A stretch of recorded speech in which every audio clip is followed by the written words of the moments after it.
अब तक आपने यह तो समझ लिया कि आपके ब्लड लाइन में कोई कर्स है जिसे आपको हील करना है। एक कर्स आपने यह पहचाना कि आपके ब्लड लाइन में जो पेन है वो भाई बहन के आपस में अनबन, और दूसरा कर्स है फीमेल पर्सन को मिला डिसरिस्पेक्ट। तो जब ये दोनों पेन आपके लाइफ में आए और आपने फाइंड आउट करना शुरू किया कि why are you suffering from this kind of pain, एक स्टेप के साथ दूसरा स्टेप जुड़ता चला गया, तब आपको पूरी की पूरी किताब हाथ में आ गई। आप सपने में देख चुके थे कि आपके किसी फीमेल एंसेस्टर ने आपके हाथ में कोई किताब दी है और आपने उस किताब को रिसीव किया है। गाइज, मैं समझ सकती हूँ चीजों को समझने में टाइम लगता है। हमारी आपकी बुद्धि इतनी तीक्ष्ण नहीं है, ना ही मैच्योरिटी लेवल इतने अव्वल दर्जे का है कि ईश्वर की तरफ से मिलने वाले संकेतों को भी हम झट से एनालाइज कर पाए, हम झट से समझने लग जाएं।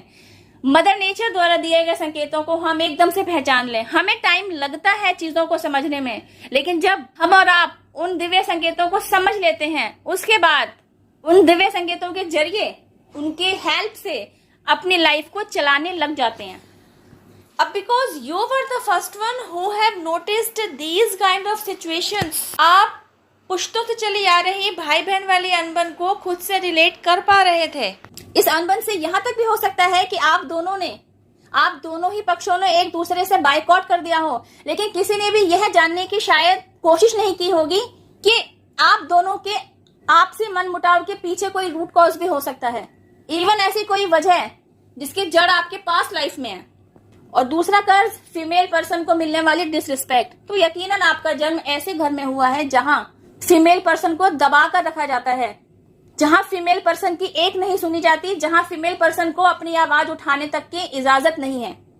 मैं ये तो नहीं कहूंगी कि जहां फीमेल पर्सन को पैर की जूती समझा जाता है, लेकिन हाँ, फीमेल पर्सन को एक फ्री विल की तरह ट्रीट नहीं किया जाता। उन्हें दबा कर रखा जाता है, उन्हें बोलने की इजाजत नहीं दी जाती, उनसे राय नहीं ली जाती।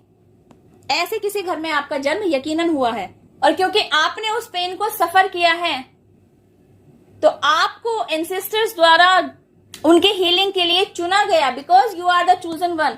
तो आपके परिवार में चलते चले आ रहे इस गलत रिवाज को ब्रेक करना था, इसकी चेन तोड़नी थी, and you did it so well. आपके द्वारा ऐसे करते ही आपके ब्लड लाइन में चलती चली आ रही ये दोनों चेन को ब्रेक कर दिया गया, और आप वो किरदार बने जिसने डिवाइन ब्लेसिंग्स रिसीव की, जिसने अपने एंसेस्टर्स की ब्लेसिंग्स भी रिसीव की। अब समझते हैं आपका रुझान ब्लड लाइन को हील करने की तरफ कैसे हुआ, आप किस तरह इस कंसेप्ट से आकर जुड़े और आपने क्या किया। आप ऐसे शख्सियत रहे कि माइथोलॉजिकल स्टोरीज की तरफ ना आपका झुकाव बहुत ज्यादा रहा। तो इन्हीं स्टोरीज में ना आपने भागीरथी की स्टोरी को भी देखा, पढ़ा और सुना। आपको वह कंसेप्ट समझ नहीं आ रहा था कि भागीरथी जो अपने पूर्वजों की हीलिंग के लिए गंगा माता को धरती पर लेकर आए, एक टफ जर्नी को उन्होंने फेस किया, लेकिन यह बात आपके गले नहीं उतर रही थी कि उनके पूर्वजों को हीलिंग कैसे मिल रही थी, वो हीलिंग क्या होती है।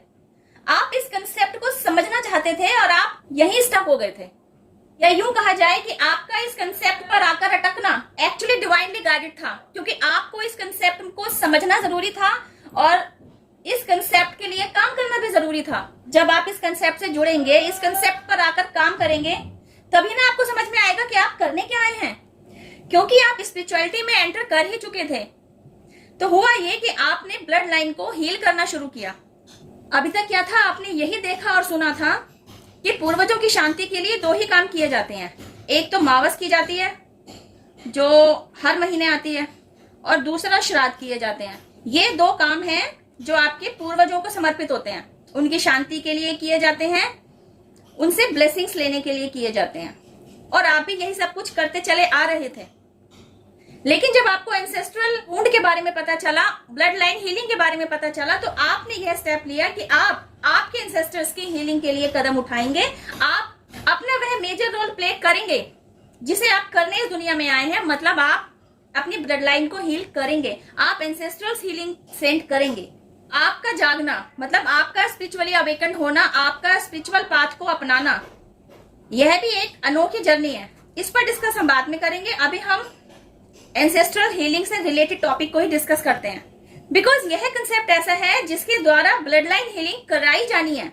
उसका खुद से भी शुद्ध होना जरूरी है, उसका खुद से प्योर होना जरूरी है, जैसे आप श्राद्ध वगैरह करते हैं या मावस की पूजा के लिए अपनी शुद्धि करते हैं, नहाते हैं, अपने घर की शुद्धि करते हैं, मतलब सफाई वगैरह का ध्यान, और पूजा से संबंधित जो सामग्री तैयार करते हैं उसे तो शुद्ध तरीके से बनाते ही हैं। रसोई का भी शुद्ध होना जरूरी होता है, गैस, चूल्हा, बर्तन, सबको आप वापस से एक बार और शुद्ध करते हैं। प्रसाद के लिए जो सामग्री तैयार करते हैं, रसोई में जो बनाते हैं, उन सब की शुद्धता का भी आप बहुत ध्यान रखते हैं, क्योंकि आपने ब्लड लाइन हीलिंग करनी है तो आपके अंदर भी कहीं कोई ब्लॉकेज नहीं रहेगा।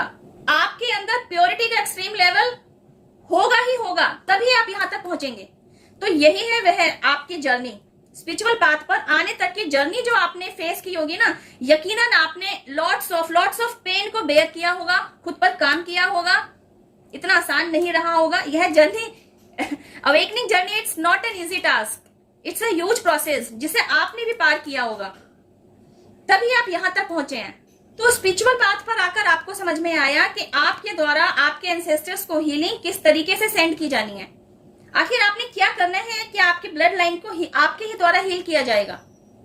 तो वह पहला स्टेप था जो आपके द्वारा किया गया, माफी प्रार्थना। आपने इसको फॉलो किया। अभी हम समझते हैं माफी प्रार्थना के तहत आपने किसके लिए और किससे माफी मांगी। यहां है आपके एंसेस्टर्स और यहां खड़े हैं आप। तो आपने सबसे पहले आपके एंसेस्टर्स से माफी मांगना शुरू किया। आपने क्या किया? आपने आपकी ही ब्लड लाइन में आए ग्रैंड एंसेस्टर्स से, आपकी ही ब्लड लाइन में आए हुए एंसेस्टर्स की तरफ से माफी याचना शुरू की। आपने शुद्धता का ध्यान रखते हुए बड़ी ही श्रद्धा से, बड़ी ही सच्ची भक्ति से माफी प्रार्थना में कहना शुरू किया। हाथ जोड़कर बड़ी ही श्रद्धा भक्ति के साथ आपने माफी मांगना शुरू किया। आपने प्रार्थना शुरू की कि मेरे ग्रैंड एंसेस्टर्स, मेरे ही ब्लड लाइन में आए हुए एंसेस्टर्स की वजह से जाने अनजाने आपको जो भी दुख, दर्द, तकलीफ पहुंचा, जो भी पेन आपने झेला, मैं आपका ही वंशज हूं, आपकी ही ब्लड लाइन में हूं। अपनी ही ब्लड लाइन में आए हुए एंसेस्टर्स की तरफ से मैं ही अपने ग्रैंड एंसेस्टर्स से क्षमा याचना करती हूं या करता हूं। आप मेरे सभी एंसेस्टर्स को क्षमा प्रदान कीजिए। इनसे जाने अनजाने जो भी भूल चूक हुई है आप इन्हें क्षमा कर दीजिए। मेरी आपके लिए श्रद्धांजलि है और मेरे एंसेस्टर्स की तरफ से भी आपके लिए श्रद्धांजलि है। आप क्षमा प्रदान कीजिए और अपनी आगे की यात्रा पर अग्रसर होइए। मेरी आप सभी के लिए श्रद्धांजलि है कि आप सभी मोक्ष प्राप्ति की तरफ बढ़े, आप सभी को मोक्ष की प्राप्ति हो। Thank you, thank you, thank you. अभी आपका रोल खत्म नहीं हुआ। अभी तो आपने यह माफी प्रार्थना आपके एंसेस्टर्स की तरफ से, आपके ही ग्रैंड एंसेस्टर से की है। अभी आपको आपके सभी एंसेस्टर्स की तरफ से, डिवाइन से भी माफी प्रार्थना करनी है, क्योंकि आपके एंसेस्टर्स की मोक्ष प्राप्ति का रास्ता यहीं से होकर जाएगा।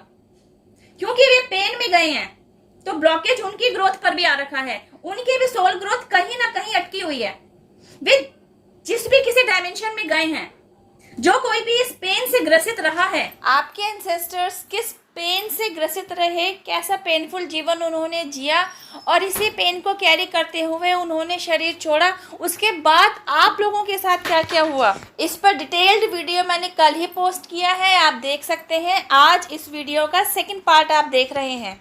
उसकी सोल ग्रोथ के लिए आप ईश्वर से क्षमा याचना करेंगे। प्रोसेस वही है। सच्चे मन से, सच्ची श्रद्धा के साथ आपने ईश्वर के सामने भी नतमस्तक होना है और अपने सभी एंसेस्टर्स, आपके ग्रैंड एंसेस्टर्स, सभी की तरफ से आपने डिवाइन से क्षमा याचना करनी है। आपने ईश्वर से क्षमा मांगनी है। आपने ईश्वर से क्षमा याचना करते हुए कहना है, हे ईश्वर, मेरी ब्लड लाइन में आए हुए सभी एंसेस्टर्स को आप क्षमा प्रदान कीजिए। मेरी माता के ब्लड लाइन में आए एंसेस्टर्स, मेरे पिता के ब्लड लाइन में आए हुए एंसेस्टर्स, मेरे पति के ब्लड लाइन में आए हुए एंसेस्टर्स, मेरे पति के माता के ब्लड लाइन में आए हुए एंसेस्टर्स और मेरे ही पति के पिता के ब्लड लाइन में आए हुए एंसेस्टर्स, सभी एंसेस्टर्स की तरफ से मैं आपसे क्षमा याचना करती हूँ या करता हूँ कि आप इन्हें क्षमा प्रदान कीजिए और इनकी मोक्ष प्राप्ति का रास्ता खोलिए। Thank you, thank you, thank you. जब आप सच्चे मन से, पूरी श्रद्धा के साथ सबके हित के लिए कोई स्टेप लेते हैं ना, तो ईश्वर भी आपकी बात सुनते हैं। ईश्वर भी सहज भावना से आपकी विश को पूरा करने के लिए शीघ्र ही तैयार रहते हैं। आपने सुना भी होगा कि ईश्वर को सच्ची भक्ति से ही जीता जा सकता है। उसके पीछे का कंसेप्ट यही है कि ईश्वर अपने भक्त के इंटेंशन को ही देखता है। वह यही देखते हैं कि बोलने वाले की इंटेंशन सच्ची है या झूठी है, वह किस भावना से अपनी बात को ईश्वर के आगे रख रहा है। अगर वह सच्ची भावना से किसी काम को करने के प्रति जागरूक है तो ईश्वर भी उसे अपना समर्थन देते हैं, उसके प्रोटेक्शन के लिए, उसके सपोर्ट के लिए, उसकी हेल्प के लिए उसके साथ आकर खड़े होते हैं। न केवल ईश्वर की पूरी फौज, पूरा डिवाइन रियल्म, पूरा ब्रह्मांड, आपके एंसेस्टर्स, एंजल्स, आपके spirit guides, mother nature, divine power, जिनमें भी आपकी श्रद्धा है, सभी आपके प्रोटेक्शन के लिए, आपके हेल्प के लिए, आपके सपोर्ट के लिए, आपकी भी सोल ग्रोथ के लिए आपके साथ आकर खड़े होते हैं। आपको समय समय पर डिवाइन गाइडेंस भेजते हैं, आपकी सोल ग्रोथ को आसान बनाते हैं, आपको समय समय पर मार्गदर्शन देते हैं, क्योंकि आप वे शख्स हैं जिसने सबके हित की बात सोची। तो आपकी जो ख्वाहिश है, आपकी जो विश है, आपके जो डिजायर्स हैं, ईश्वर सबसे पहले फुलफिल करते हैं, बशर्ते आपको एज यूजुअल प्योर बने रहना होता है। जितनी प्योरिटी के साथ आप अपना काम करते रहेंगे, जितने सहज आप बने रहेंगे, उतनी ही शीघ्रता से मनी, एबंडेंस, प्रोस्पेरिटी, जो भी आपको अपनी लाइफ में चाहिए, सब कुछ आपकी तरफ भेजा जाता है।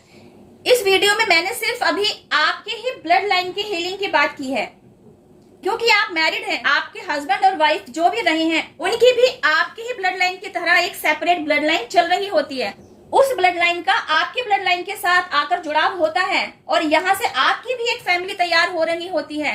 तो यहाँ आप किस तरीके से अपना मेजर रोल प्ले कर रहे होते हैं, इसके बारे में हम जानेंगे मेरी नेक्स्ट वीडियो में। टिल देन हैव पेशेंस, रब्बा खैर, जय माता दी, take care, bye, stay blessed. Video पसंद आया हो तो छोटा सा थैंक यू मुझे भी। वीडियो यूजफुल लगे तो शेयर टू अदर्स।